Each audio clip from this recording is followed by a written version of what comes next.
Assalamualaikum sahabat. Oke, jadi saya mau itu ya, mau membahas ulang dari sebuah video yang dibahas di programmer zaman now. Jadi di video ini ya, itu beliau menjelaskan jangan percaya aplikasi orang lain. Nah, intinya di video ini beliau itu menjelaskan bahwasanya kita harus ada sifat atau sikap skeptis pada API yang digunakan pada aplikasi kita. Nah, di sini saya menggunakan AI ya untuk membuat rangkumannya. Sebenarnya saya sudah menonton ini full ya, full ya ini 18 menitan. Oke, lalu saya buat poin-poin, lalu saya buat tolong rangkumkan, lalu ya inilah kesimpulannya dari yang pertama dibuat tabel, maaf ya, dibuat list ya. Ini saya requestnya gini, tolong rangkumkan dan buat poin-poin. Lalu muncul ini, lalu saya tanya lagi apa poin pentingnya, lalu muncul ini, lalu saya tanya lagi bagaimana solusi untuk mengantisipasinya, lalu muncul ini semuanya, lalu saya satukan, tolong rapikan dan buat jadi doc utuh ini semuanya, lalu saya kopas di sini. Itu adalah ya asal usulnya ya teman-teman. Oke. Nah, apa yang akan kita bahas? Oke ya. Langsung saja ya. Jadi gini teman-teman, yang namanya saling berketergantungan dari aplikasi A ke B ke C dan semacamnya ya, itu akan berdampak ya teman-teman ke dampak aplikasi, baik berupa inkonsistenisasi inkonsistensi data ya, bahwasanya kalau ada masalah di salah satu API maka ya otomatis ada data yang tidak konsisten. Oke ya, itu permasalahannya. Ini kan tentang ringkasan. Nah ini ya, ini ada saran saran yang diberikan oleh Pak Eko Kurniawan ke Khanedi. Beliau menjelaskan 3 poin ya teman-teman. Satu, kita itu harus menghindari ketergantungan langsung. Jadi contohnya seperti apa? Beliau itu mencontohkan gini ya teman-teman. Sebentar ya.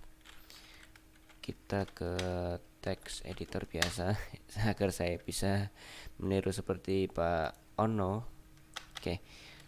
Contohnya kita punya aplikasi toko online lah ya. Toko online. Oke. Nah, toko online itu di dalamnya ada banyak fitur. Di antaranya ada yang khusus bagian produk, ini misalnya produk, ada juga untuk bagian logistik, ada untuk juga bagian blog dan lain-lain. Oke, kita ambil saja di produk ini ya teman-teman. Ketika seorang user ingin menulis sebuah produk ya, maka dia butuh data yang lain, misal akunnya atau saldonya lah ya, saldonya dan ya semacamnya lah, yang kita detailnya tidak perlu lah karena itu sangat kondisionalis sekali. Oke, misal kita di produk ya, misal dia udah beli segala macamnya bla bla bla, lalu dia ingin mengecek status produknya sudah sampai mana, apakah sudah di perjalanan atau udah di mana, maka dia pasti butuh ke data logistik ya. Lalu dia langsung ke bagian logistik. Oke, nah kalau teman-teman menyadari sistem ini mirip ke itu ya, ke apa, sistem microservice ya. Jadi sebentar ya. Jadi di dalam dunia pembuatan aplikasi itu ada dua ya. Ini materi tambahan. Ada dua desain ya katakanlah. Satu ada yang namanya monolith, yang kedua ada namanya micro microservice microservice. Kalau kita ke Gemini lalu kita minta tanya, jelaskan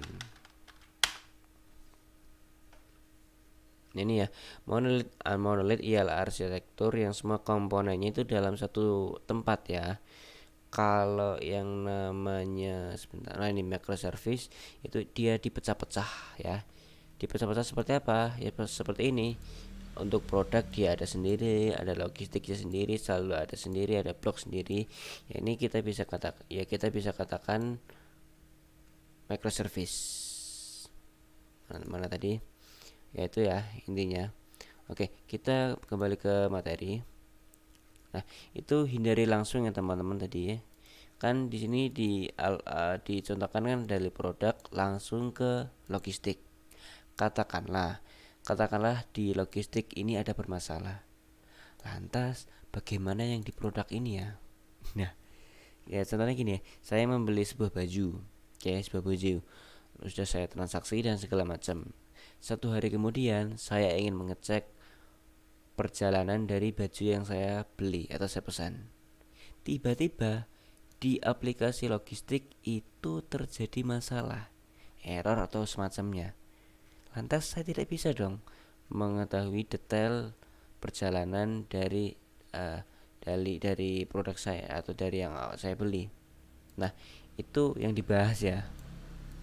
Jadi poin pertama kita itu ya harus menghindari ya ketergantungan secara langsung seperti tadi dari produk langsung ke logistik itu dihindari ya. Ini ya keterangannya, jangan memanggil API eksternal secara real time untuk setiap transaksi penting yang dapat menghambat sistem Anda. Solusinya apa? Simpan data penting secara lokal. Jadi gini ya teman-teman, ketika seseorang sudah memesan suatu produk ya, dalam arti mau dijalankan dalam arti perjalanan, yaitu kan ngeget ya ke logistik, get ke logistik. Nah, setelah di get dia itu nggak langsung ditampilkan ke user, melainkan disimpan dulu di database produk, di disimpan dulu di database produk, atau kita bisa menggunakan yang namanya Redis ya sebagai database-nya. Ini enak banget lah untuk database in memory. Nah, jadi gini ya. Jika memungkinkan, simpan data atau ID penting dari sistem eksternal. Misalnya tadi ya di logistik, kalau di sini contohnya nomor resi dari logistik, ada transaksi pembayaran di database internal. Seperti tadi bisa menggunakan Redis. Oke. Atau menggunakan solusi yang kedua, yaitu menggunakan scheduler. Manfaatkan scheduler atau background job untuk mengambil pembaharuan sistem dari sistem eksternal secara berkala di latar belakang, bukan secara sinkron. Ini akan membuat sistem Anda tidak akan berpengaruh secara langsung jika sistem eksternal lambat atau down. Contoh, pada kasus stok online dan logistik, toko online menyimpan nomor resi lokal, lalu scheduler secara berkala menghubungi API logistik untuk mendapatkan status baru, sehingga proses checkout tidak tertunda jika API logistik telah lambat.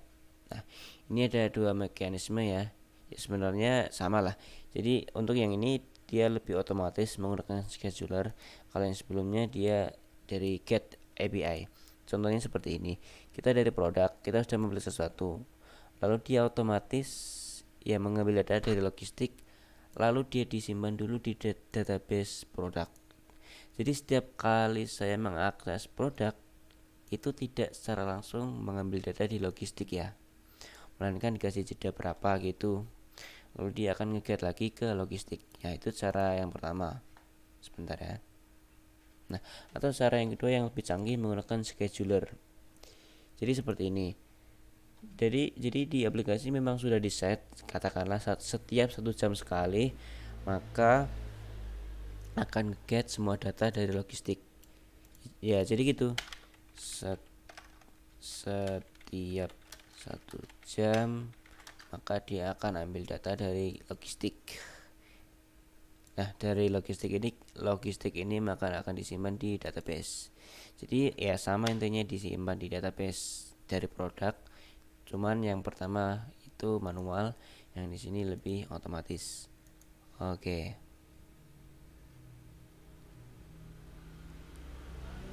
Nah, ini untuk bagian ini udah intinya udah sama lah ya yang di atas. Lalu ini sama. Oke, mungkin ya cukup sekian. Jadi intinya video ini cuman pembahasan ulang dengan bahasa saya sendiri dari kontennya Pak Eko Kurniawan Kennedy. Oke, sekian dan terima kasih.